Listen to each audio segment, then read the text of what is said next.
How's the microphone? Is it good there? Does it need to be louder, quieter? I. Sorry, I'm very bad at this. Is that better?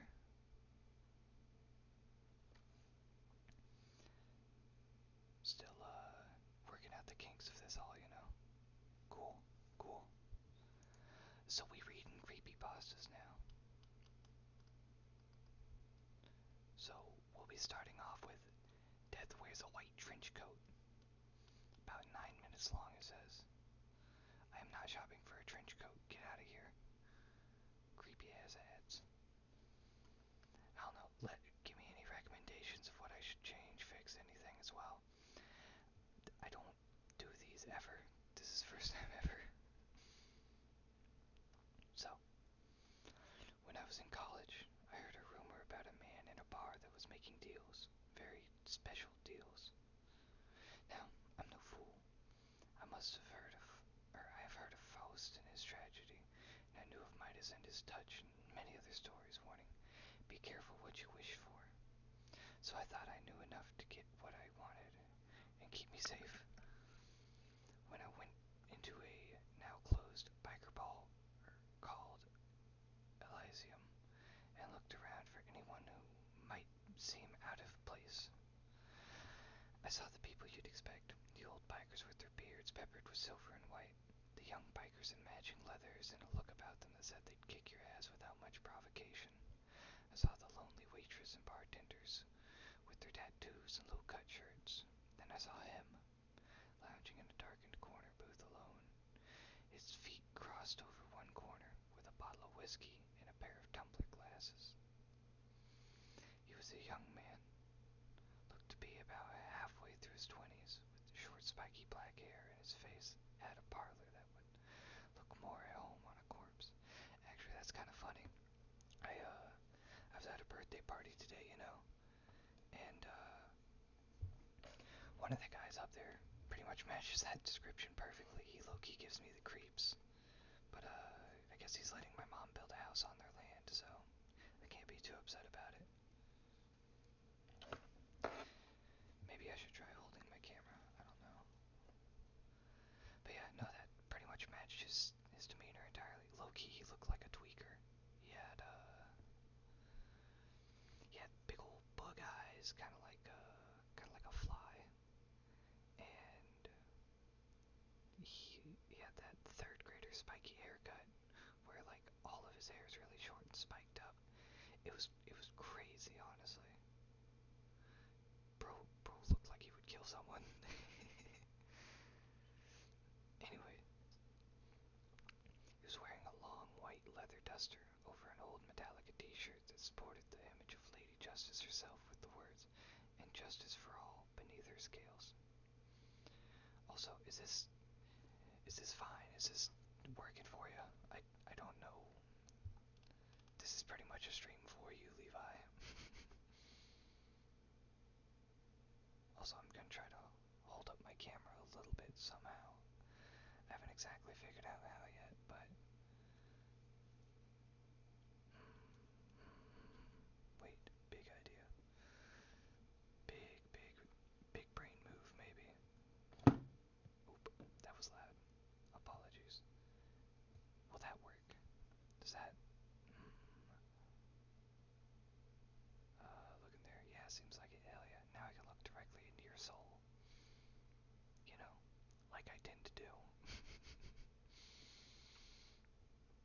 He wore a pair of blue denim jeans with a gleaming chain made of a black metal that seemed to radiate cold hanging from his belt loop, and a pair of black leather riding boots with silver buckles and a pronounced heel. I took a deep breath and walked over to his secluded booth and stood waiting for him to acknowledge me. He didn't look up or even move. He simply sat there in silence, his eyes closed, as if asleep. "Excuse me, sir," I asked quietly after what felt like an eon. He took a shot, savored the taste, and sighed with a note of enjoyment before he took notice of me. "Well, ain't you gonna sit down?" he asked in a soft voice, gesturing to the bench across the table. He made no move to take his feet off the table. to sit at another man's booth without asking if your presence is even wanted, I said, my voice coming out a dry croak. Would you like some company, sir? An oppressive silence reigned for what felt like an eternity as the man's glacial blue eyes looked me up and down. He softly began to chuckle, and a slow but wide smile spread across his lips. It wasn't an evil laugh. It wasn't even menacing. But it was a laugh that felt old and unused, like a note being struck on a piano left alone for years, haunting, and yet a shadow of amusement and genuine surprise. Now that is funny, he said as he carefully moved his feet off the table and gestured for me to sit across from him. I took my seat with careful and thoughtful movements, keeping my hands in my lap so that it wouldn't be obvious that my knuckles were white. Bro was scared. Goodness. Just sit with the man, pussy. You must be very careful with predators, be they supernatural or otherwise. Showing fear of any kind or moving too fast changes you from amusing young man to prey in a matter of heartbeats. I cleared my throat before asking him something resembling my normal voice. What's funny, if I may ask? You kid, he said dryly. You're funny. You aren't that far into your 20s, and yet you have respect. You have a mind for courtesies and manners. People of all ages have been barging in here demanding deals or accusing me of being a fraud. They've given me sob stories or cries of justice, and yet you, someone who should be the portrait of impatience and impertinence, coming here with manners and etiquette. He chuckled to himself as he poured a pair of shots and slid one over to me. I was about to refuse, but it would be rude to turn down a kindness after being commended on my manners, so I picked up the shot and drank it quickly. The whiskey burned all the way from my tongue to my gut, but it wasn't painful. In fact, it was quite warm compared to the cold and rainy October night outside. Bro, that's gonna be us soon. That'll be us vibing there in the woods. Kinda. It's probably gonna suck going down. Speaking of, by the way, did we want to do dark liquors or light liquors or any liquors? Kinda your choice, I'm down for whatever. Down to clown, as the kids used to say.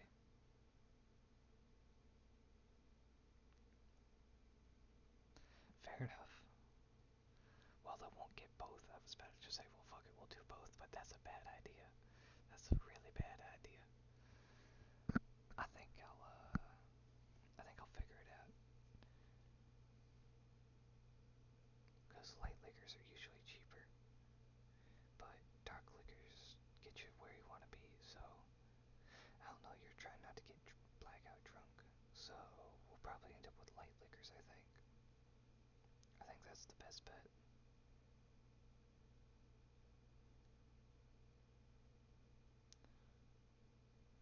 Cool.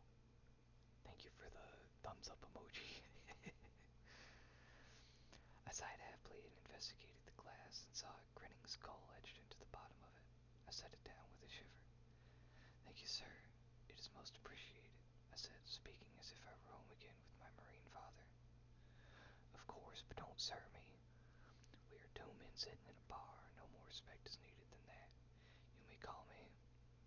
He paused for thought for a moment. Mortimer. Ain't no fucking way, bro, is choosing the name Mortimer. That is certainly a name. I opened my mouth to speak, but before I could utter even a syllable, Mortimer. I can't take him seriously. Mortimer spoke as he poured another pair of shots.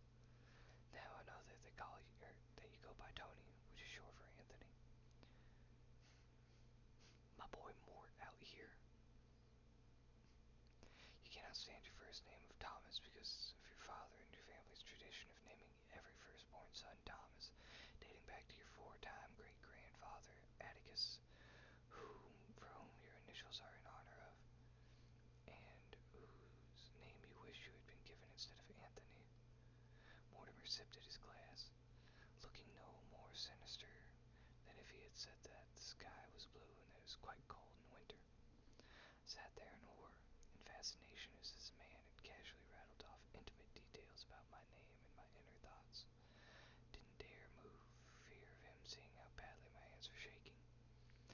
stop myself from asking the most obvious question.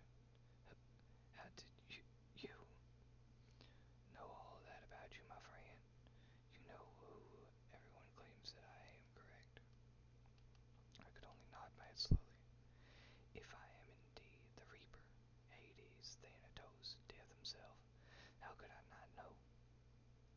He smiled at me and pulled the black chain, which was attached to a very heavy book, gently laid it on the table and opened it. Quickly leafed through a few pages and laid his finger at the top of a page. Ah, there, you. See? Hesitated for a moment before looking at the page. Upon it, in a gently flowing spidery hand, were my full name, my date of birth, and a blank spot next to it.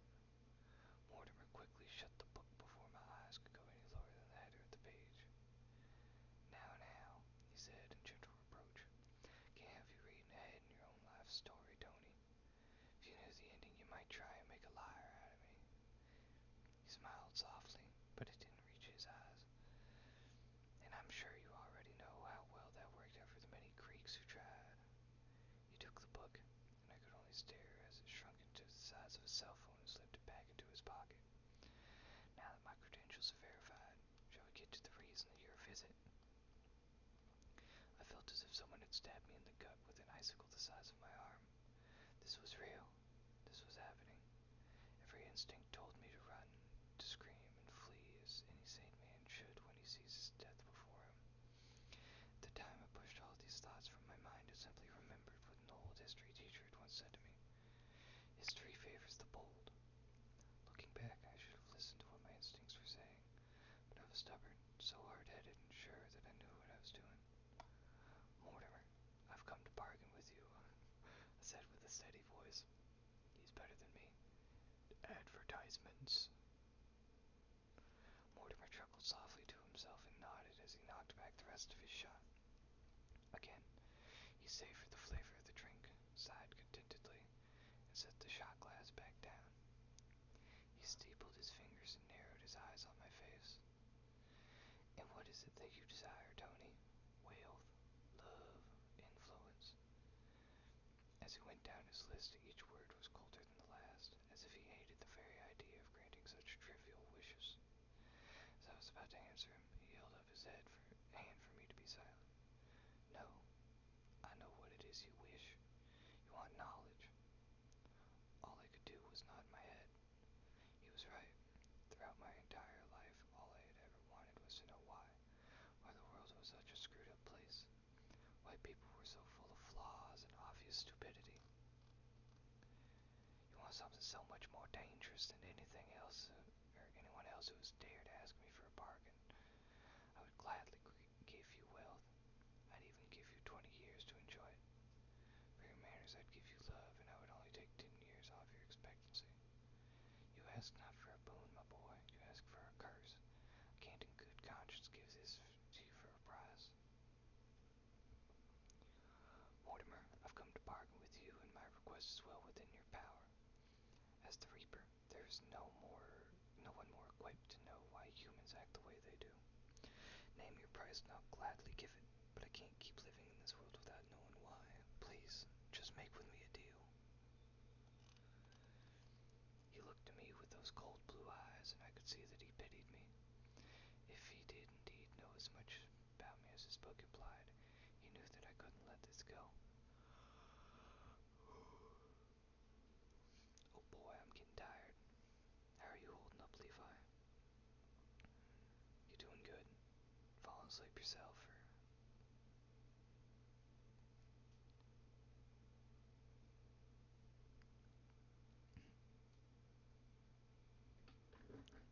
I need to do something right quick.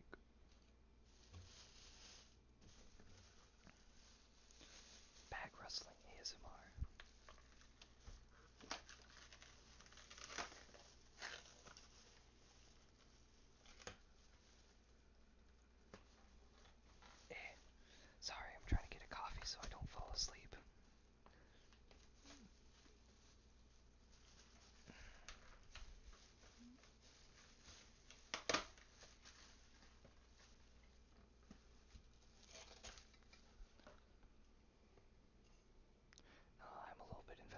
story too, so.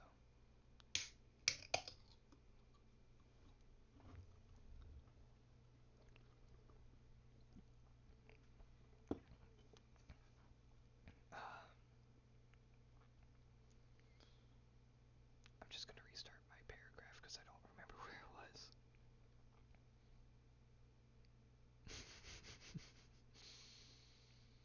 Ain't that the truth?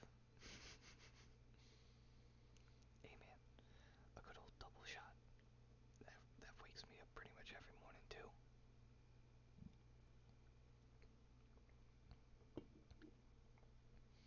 He looked at me with those cold blue eyes, and I could see that he pitied me. If he did indeed know about, or as much about me as the book implied, he knew that I couldn't let this go. I also knew without a doubt that he knew my plans if he did not grant me my request. Suffice to say, I would see Mortimer again very soon should he deny me now. In the few short years of my adulthood, I have seen too many atrocities of a man to turn a blind eye to. I've seen wars, I've seen genocide, I've seen the senseless slaughter of the innocent, and I've seen the madness that has taken over the masses. I was young when the technology boom took off, but I remember well enough when people went outside to play, when friends were other people you saw and spoke to every day instead of a flash. This dude's just a boomer. Oh my god, bro. Calm down. Goodness. I remember the joys of playing in the woods by myself, which is not tantamount to suicide in today's world. I remember when you used to be able to travel freely to almost anywhere in the world, and when the two towers fell. I remember when faith was a tool that helped a man understand the world and brought people together in times of need. Now it is used to condemn people to hell for who they love or what they believe. I needed answers. I needed closure. Golly, brother. Mortimer sighed and nodded his head in agreement. I know what your plan is, Tony. I know your reasoning and I can't deny your feelings. However, I can't charge you for this, but I can grant you a single, rule-free, danger-free request if you truly want this. When you have the information once you have the information you seek, you may ask me for anything. Mortimer, I agree to this bargain. Please, show me the answers I seek, I said beseechingly. I grant you your knowledge, he said in a very solemn tone. He slowly reached out and put one finger to the center of my forehead. At first, nothing happened. Then the spot under his finger began to grow uncomfortably warm. My mind was flooded with images and information. I saw the minds behind every action that led to the horrors of the world. I saw the reasons behind each act of malice. I saw the true motives behind each attack and war. My mind couldn't take it. Even with all the answers, the sheer stupidity of the world was staggering. Everyone wanted to be right. Everyone wanted more than what was owed to them, and everyone had a petty grievance that they thought entitled them to shooting up buildings of innocent bystanders. What filled me with horror the most was that there wasn't some great evil behind all this madness. No growing sickness causing us to go crazy. No unseen hand of a mighty conspiracy pushing us towards enslavement and doom. What was causing the entire world to go insane was nothing more than our own overwhelming selfishness and our inability to look around and see the destruction of all our petty desires and so-called needs were wrecking. Advertisements. The tidal wave of information finally subsided as Mortimer pulled away his finger. As he did, I felt tears streaming from my eyes and my mouth was open in a silent scream. I slowly closed my mouth. I was surprised by how sore it was. I must have been that way for quite a while. As I turned to look at Mortimer, I saw the same thing I felt in my heart. Overwhelming sadness and sheer disbelief at the true answer, the root of all the misfortune. I wiped away the tears and took a shuddering breath. He silently poured me another glass, this time much more than the first two, passed it over to me. I downed it and tried to catch my breath. Mortimer, I know my next request, and it's a very easy task for you, I said, my words shaking, but the conviction behind them was solid as steel. Name it, he said, his voice coming out as quiet as a breeze in a graveyard. Take me with you, right now. to be a part of this anymore. I don't care what is waiting for me on the other side. Let me work for you or shovel me off to the fucking mortal coil. Just, just get me away from this world. Mortimer smiled at me, a very sad but understanding smile, and picked up a black helmet that I had not seen from under the table and held it out to me. Took it up as he stood and silently followed him out of the bar. The air was as cold as it had been when I first arrived, but it felt different now, somehow welcoming as we headed towards a white Harley. I couldn't help but chuckle. Mortimer swung his leg over the bike and looked at me questioningly. I'm sorry. It's just too funny. I guess the Bible got something right after all. And what would that be? He asked with a quirked brow. That death rides a pale horse, I said simply. We both started laughing, and this time it was filled with genuine mirth. I quickly put the helmet on and shot the bike before him as he kicked it to life. I had no regrets. I had no sadness in my heart, and as I held onto the Reaper of Souls himself, I couldn't help but remember a quote from my childhood. He greeted death as an old friend and went with him gladly, and, as equals, they departed this life. I said to myself with a contented